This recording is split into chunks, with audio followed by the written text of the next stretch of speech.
What actually makes type 1 diabetes different from type 2? The answer is surprisingly simple. Hey everybody, I'm Jeff, the glucose guy.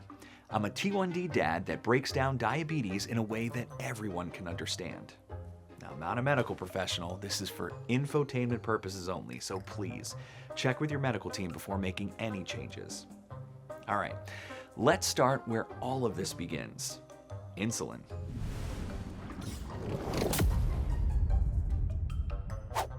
Insulin is a hormone your pancreas makes, and its job is pretty straightforward. It moves sugar out of your bloodstream and delivers it to your cells so your body can use it for energy. Think of it like this.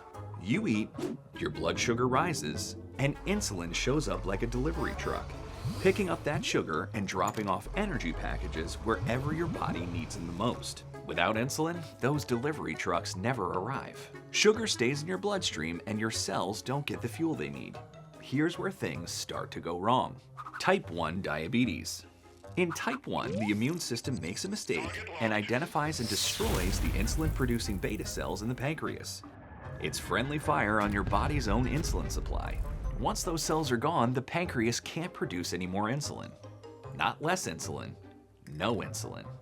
Imagine the pancreas is a garden hose. In type 1, the hose is completely turned off. Nothing flows and no insulin reaches the body. That's why people with type 1 need insulin from an outside source, either through injections or a pump, every time they eat foods with carbohydrates. You see, carbs break down into glucose or sugar, and without insulin, the body can't use that energy. Type 2 diabetes.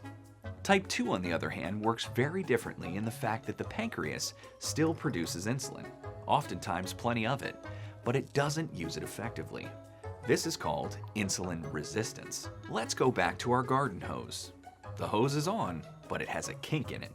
Because of that kink, the pancreas works overtime trying to push out more insulin. Over time, it may struggle to keep up, which is why some people with type 2 eventually require insulin support. But early on, type 2 is often managed with lifestyle changes and medications that can help the body use insulin more effectively. So here's what the big picture really looks like. Both types of diabetes affect how the body handles blood sugar, but both for very different reasons.